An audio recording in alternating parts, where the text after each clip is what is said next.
সবাইকে বাংলাদেশি আখ্যা দিয়ে বন্দি করে রাখা হচ্ছে, তাদের বাংলাদেশে পুশ করে দেওয়া হচ্ছে। বাংলায় কথা বললেই বিভিন্ন রাজ্য থেকে খেটে খাওয়া মানুষদের বের করে দেয়া নিয়ে সম্প্রতি ভারতের নরেন্দ্র মোদী সরকারের তীব্র সমালোচনা করেছেন পশ্চিমবঙ্গের মুখ্যমন্ত্রী মমতা বন্দ্যোপাধ্যায়। কেবল মমতা নয়, মুসলিম বাংলাভাষীদের পুশব্যাক ইস্যু ভারতের রাজ্য রাজনীতিতে রীতিমতো তোলপাড় পরিস্থিতি তৈরি করেছে। তৃণমূল নেতাদের দাবি বিজেপি উদ্দেশ্য প্রণোদিতভাবে তৈরি করেছে ভাষা ও ধর্মের এই বিভেদ। বিজেপি শাসিত রাজ্য বাংলা বলছো, তুমি বাঙালি যদি হয়ে থাকো তাহলে তুমি ভারতবাসী নও। আর বিজেপি বলছে তৃণমূল তাদের রাজনৈতিক ফায়দা লুটতেই অবৈধ অনুপ্রবেশকারীদের আশ্রয় দিতে চায় ভারতে। সেই জন্য তাদের উদ্দেশ্য একটাই যে মুসলিম অনুপ্রবেশকারীদেরকে ভারতের নাগরিক প্রতিষ্ঠা করে বাংলার ডেমোগ্রাফিকে পরিবর্তন করা। এদিকে আন্তর্জাতিক মানবাধিকার সংগঠন হিউম্যান রাইটস ওয়াচ HRW এর এক প্রতিবেদন বলছে ভারত সরকার নিয়ম নীতির তোয়াক্কা না করে শয়ে শয়ে বাংলাভাষী মুসলমানদের বাংলাদেশে ঠেলে দিচ্ছে। শুধু মে ও জুন মাসেই ১৫০০-এরও বেশি নারী পুরুষ শিশু, যাদের মধ্যে অন্তত ১০০ জন রোহিঙ্গাও আছেন, তাদের জোর করে পাঠানো হয়েছে বাংলাদেশে। যাকেই পাচ্ছে বাংলা ভাষায় কথা বলে বলে দিচ্ছে বাংলাদেশি আর রোহিঙ্গা। কোত্থেকে এলো রোহিঙ্গা? যাদের ঠেলে দেওয়া হয়েছে তাদের অনেকে আবার ভারতীয় নাগরিকই। তারা জানান নাগরিকত্বের প্রমাণপত্র, এমনকি কেড়ে নেওয়া হয়েছে মোবাইল ফোনও। পরিবারকেও দেয়া হয়নি কোনো তথ্য। তা নাহলে এভাবে আমরা রাস্তাতে যাচ্ছি বাজার করতে, যেখানে বাজার সেখানে প্যাকেট থেকে গেল, বাজার সেখান থেকে আমাদের তুলে নিয়ে চলে গেল গাড়িতে করে। যদি আমার ছেলেটা দুদিনের মধ্যে যদি বিডিআর পুলিশ যদি গুলি করে দিত তাহলে এই দায়টা কে নিত? সমস্ত ডকুমেন্ট দিয়েছি তবুও মানেনি, ডকুমেন্ট সব ছিঁড়ে দিয়েছে বা ভেঙে দিয়েছে। HRW বলছে এই প্রক্রিয়ার মাধ্যমে ভারতের ক্ষমতাসীন বিজেপি সরকার এক প্রকার জাতিগত বৈষম্য তৈরি করছে। বিশেষ করে উত্তরপ্রদেশ, আসাম, মহারাষ্ট্র, গুজরাট, ওড়িশা, রাজস্থান সহ একাধিক রাজ্যে গরিব মুসলমান পরিযায়ী শ্রমিকদের টার্গেট করা হচ্ছে। মাত্র 30% টাকায় জমির মালিক হয়ে নতুন বাংলাদেশের গড়ে তোলার স্বপ্ন দেখা বাংলা বসতি। আসামের গোয়ালপাড়া জেলায় গড়ে তোলা হয়েছে ভারতের সবচেয়ে বড় ডিটেনশন সেন্টার।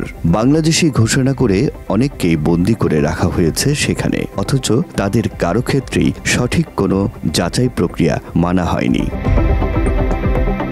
বাংলাদেশ সরকার বলছে এই ধরনের একতরফা পুশব্যাক গ্রহণযোগ্য নয়। ৮ মে ভারত সরকারকে পাঠানো চিঠিতে স্পষ্টভাবে জানানো হয়েছে শুধুমাত্র সঠিক প্রক্রিয়ায় পরিচয় যাচাইয়ের মাধ্যমে ফেরত পাঠানো হলেই বাংলাদেশ গ্রহণ করবে তাদের। বিষয়টি নিশ্চিত করেছেন স্বরাষ্ট্র উপদেষ্টাও। আপনি যদি আমাকে বাংলাদেশি নিয়ে থাকেন, বাট যারা রোহিঙ্গা তাদের আমরা অ্যাকসেপ্ট করতেছি না, রোহিঙ্গাদের আমরা ওখানে ফেরত পাঠাচ্ছি। তারপরে আমরা তাদের বলতেছি যদি আমাদের এরকম কোনো বাংলাদেশি নাগরিকও থাকে ওখানে, ওটা একটা নিয়ম আছে, একটা প্রপার চ্যানেলে পাঠানো, ওই চ্যানেলে পাঠাবেন। আমরাও কিন্তু ওদেরও যারা এই আসতেছে ইন্ডিয়া, আমরাও কিন্তু প্রপার চ্যানেলে পাঠাই। বাট ওরা, আপনি সত্যি কথা বলতে, ওরা চ্যানেলে পাঠায় জঙ্গলে, নদীর পাড়ে এইসব জায়গায় পাঠায়। এইটা কোনো অবস্থায় গ্রহণযোগ্য না। একটা মানে হিউম্যান রাইটও একটা ভায়োলেশন। হিউম্যান রাইটস ওয়াচ প্রতিবেদনে আরও উল্লেখ করা হয়, আসাম থেকে প্রায় 40 জন রোহিঙ্গাকে সমুদ্রে নামিয়ে দিয়ে সাঁতরে যেতে বাধ্য করেছে ভারত সরকার। একে রীতিমতো মানবিক শালীনতার চরম অবমাননা বলছে জাতিসংঘ, যা নন রিফাউলমেন্ট নীতির গুরুতর লঙ্ঘন। ভারতের সুপ্রিম কোর্ট অবশ্য এসব অভিযোগকে সুন্দর সাজানো কাহিনী বলে উড়িয়ে দিয়েছে। তবে প্রতিবেদনে উঠে আসে ভারতের কেন্দ্রীয় সরকার এই ঘটনাগুলো অস্বীকারও করেনি। আবার বিএসএফ বলছে অত্যাধিক অনুপ্রবেশকারীদের চাপ সামলাতে না পেরে অনেক ক্ষেত্রে তারা পুশব্যাকই করছে। তবে ভুল করে ঠেলে দেয়া ভারতীয়দের পরে ফেরত আনা হচ্ছে, এমন দাবিও করেছে তারা। জাতিসংঘ সনদ, আন্তর্জাতিক মানবাধিকার চুক্তি ও বৈষম্য নিরোধ কনভেনশন অনুযায়ী কারো জাতি, ধর্ম বা ভাষার ভিত্তিতে নাগরিকত্ব থেকে বঞ্চিত করা একটি গুরুতর মানবাধিকার লঙ্ঘন।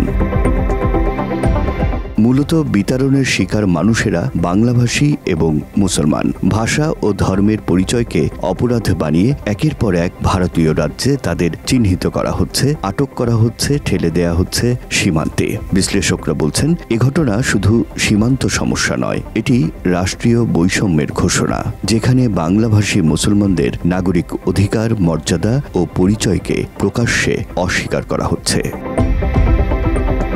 রাকিব জুয়েল, বাংলা এডিশন।